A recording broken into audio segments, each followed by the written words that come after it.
Hey, David, Hi, how are you? I'm great. How are you? I'm so good. I'm so stoked to chat with you about this movie. I have been waiting for this movie for so long, and I'm assuming, and I know that you have obviously been waiting a while for this movie to be unleashed onto the world, right? Yeah, when we were on set shooting, as soon as we got into the thick of it and I started having the experiences that I was having on the filming process, I knew we had something special. I just knew it in my heart, and I immediately wanted people to start seeing what we were doing. And then I had to wait almost a year before South by Southwest. And then I had to wait almost a year now until I was the gonna moment say, we're yeah. in right now. And I'm dying for people to go on this ride with us. I'm really, really proud of it. And I'm so excited that people have been having a great time watching it. So, how did you first get involved with Late Night with the Double? How did So you kind of get there's involved a with this? really fantastic producer in Hollywood named Roy Lee. Roy and I had met to discuss film collaboration years ago, and we've stayed in touch and become friends. And he sent me this package several years ago and said, "There's these really talented directors out of Australia. They believe you're the man for their film that I'm producing. I agree with them. Take a look."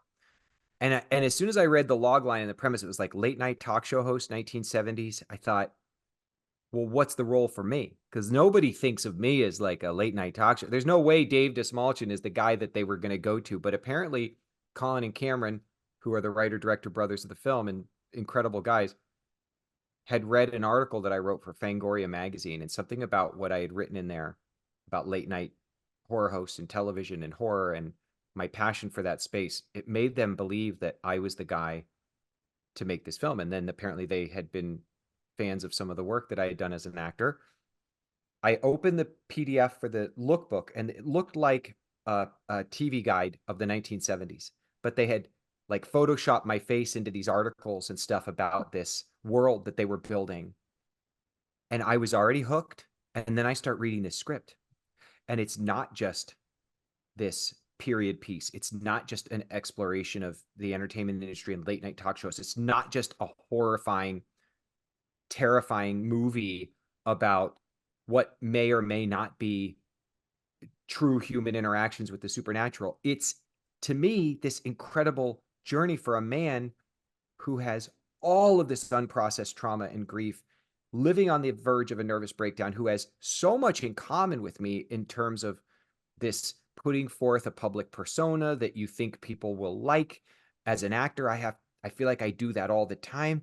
I think that in the stress and strain of being in the entertainment industry and the pressure that puts on the brain and the Yeah. spirit, all of that stuff I just immediately related to. And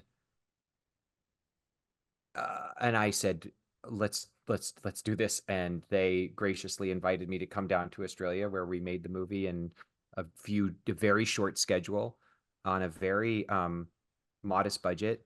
And what they've been able to pull off is, in my opinion, nothing short of a horrifying miracle. I mean, absolutely. You fit that vibe so well though. And it's so exciting to also see you in a lead horror role. Like it is like so exciting to see you and your evolution in this character. And I'm curious about what it was like to kind of tap into his headspace and become in a way like Jack. And because he had like you talked about, he's in so many different headspaces throughout this movie because it's kind of like his life history in a way. And Yeah. so what was that like to kind of dive into his head, especially when there is like in world so much known about him by the in world characters. I generally find a lot of help in building my characters by starting from the outside and working inward. And to do that, I studied late night talk show hosts from the 1960s, 70s, and 80s. And I found a wealth of footage on the internet that was really helpful to me. So I spent hundreds of hours going to bed every night just watching the monologuing of Dick Cavett and Johnny Carson. And Don Lane was a big influence on the performance.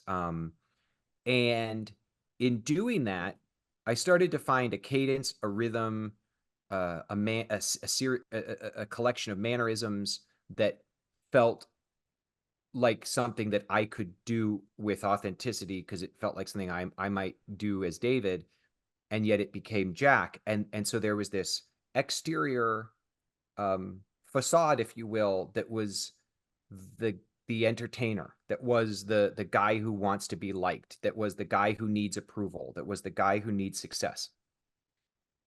For the internal stuff, it was just about stripping everything away and just trying to be myself in those moments and Yeah. feeling how I would feel if the way that I support everybody around me was on the line, and I knew that I could get turned off at any second, and that the bills wouldn't be paid anymore, that the legacy of the love of my life would have been, for, in my opinion, nothing because she died, and now I'm not able to keep this show going. So then I started to get into that really tricky, fun, weird stuff as an actor where you're going, how much would I ethically bend the parameters of my moral compass if I knew that I could save everybody who I Yeah. love's jobs? Question. It's a weird question, but It's a weird it was a headspace to fun one get to into. ask. It's a dark headspace to get Yeah. into with this Yeah. film. But it's a dark, I Yeah. mean, like your character's dark. He's got a lot going on. So like that's gotta be an interesting exercise as an actor to Guilt and get shame. I that mean, dark. Yeah. I've lost a number of people during, like, in the pandemic. I lost both of my parents, and Oh my I've had God, a I'm number so of people sorry. pass away, and I was thinking about that a lot too. We were making the film. Whether you did everything you could possibly do for the people you love when they pass away, you'll always be haunted by, like, I wish I would have sent a little extra Yeah. present this year for their birthday, or I wish I didn't do flowers on Valentine's for my mom this year. I only did Mother's Day, or whatever those things are that haunt you. So imagine putting that on steroids, because that's how Jack feels about his wife, that he wasn't able to help the way he wished he could have, because he's so focused on the show and his job. Um, and that's to me, I think, why people respond to movies. I think people who love horror, because I love horror, of course, want to see giant worms gouging their way through somebody's eyeball. They want to see throats get split open and blood spray all over everybody's faces. That is so fun. The mise en scene of the world building is so fun. The monsters are fun, but it gets real boring after 5 minutes, and you lose your connectivity to it if the characters and the journeys they're on don't matter to you. And that's Yeah. my job.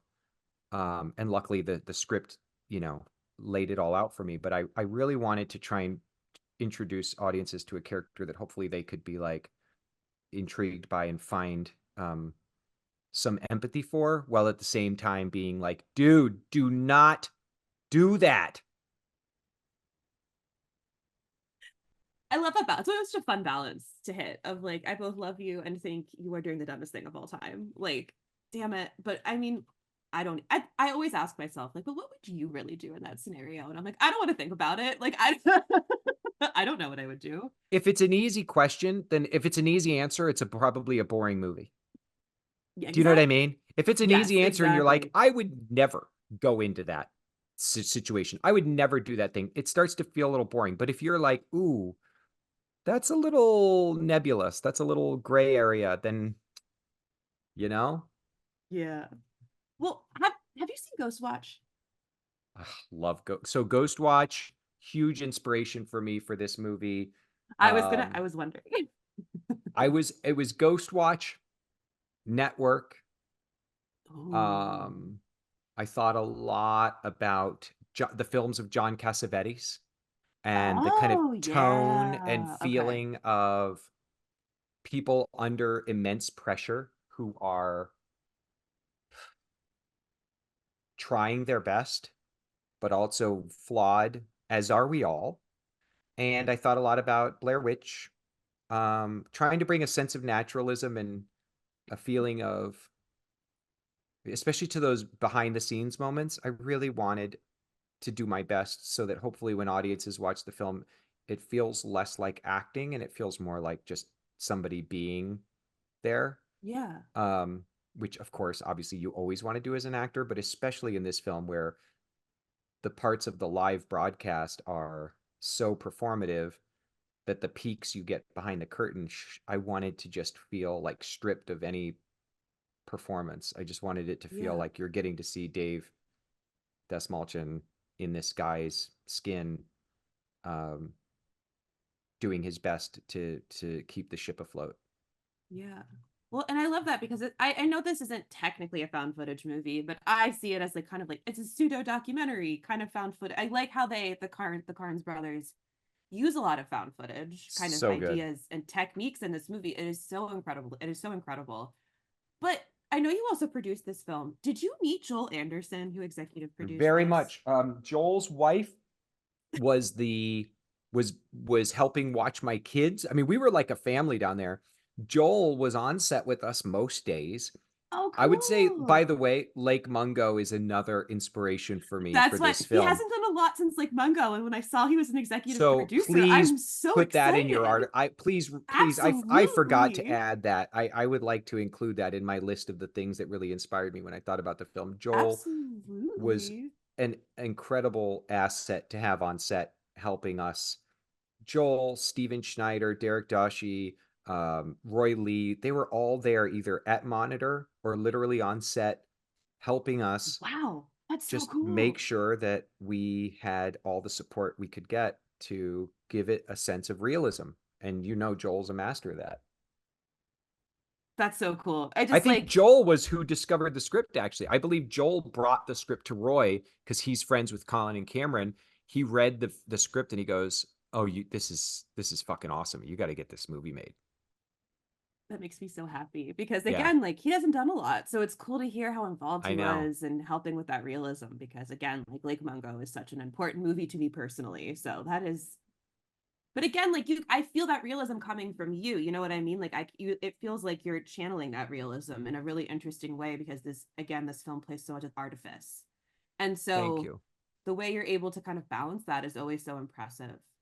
Thank you. As an Thank you. actor, I don't. That just seems like very like. Again, I am not an actor. It just seems like such a mind fuck. Pardon my language. It Like to is. go from It like is. the performative to like being yourself in a way, and it just such an I know there's movie magic and editing and everything, but it is amazing to see how it all comes together in the package of the film. And if you have a director or directors, as I had in this case, who help lay the groundwork and create a space where you feel safe being as vulnerable as you need to be, it Yeah. helps so much because then you can let your guard down and let the camera pick up all of your moments of fallibility. And that was necessary, I think, for Jack to work. And it's something I've been very, very, very lucky, fortunate, blessed to have be a part of my journey as an actor. I've continued to find myself standing on the sets of great filmmakers who create spaces where I can completely be as naked as I need to be and as afraid as I need to be, um, and yet know that I'm still safe. People do not understand how important it is to feel safe on set, especially even just emotionally vulnerable. Like everybody, it's very Not to important. mention in Like relationships, in life, exact when you're at yeah, work. It is the core foundation of all the stuff that I think a lot of us wrestle with on the sub and psychological level. And I wish that everyone would be able to do the work or get the therapy to get the understanding of the help that like we can do our very, very best when we're safe. And honestly, it's found from within. Like we have to be able to count on ourselves to support ourselves and make ourselves safe yeah. when we need ourselves the most. Because as soon as we're reliant upon others for that, um, it becomes very tenuous. And that's why I say I'm lucky. Because if I was put in positions creatively where I was with people that necessarily didn't make me feel as safe as I would like to feel, which has happened, Yeah. I have to learn how to advocate for myself and be able to know when to extract myself or when to just count on myself. But when you have that magic, when you've got that, that director or those directors who he or she or they or them are letting you just be as vulnerable as you need to be, it is such a gift. I wish And it that shines for through in every the actor. movie. I mean, it shines through in the movie. So Thanks. Thank you. I have to wrap. I could pick your brain about this movie for a long time, but for now, Well, thank you so let's when much. we do the Blu-ray release, when we do the whatever, we'll keep talking for years to come, I hope. And thank you Yes, please. um for wanting to share the news about this. I hope if you get a chance you'll pick up the new Count Crowley comics. I think you'll really dig them. I'm very proud, and I think the newest issue that's dropping is now we're deep into like Frankenhooker meets Reanimator meets Poltergeist space, and it's just so awesome. All right. I have to check that out immediately. You have said all of the Promise. buzzwords. I Okay. thank you so Thank much, you. David. Thank you. Congratulations again. I can't wait to make everyone watch this movie with me forever.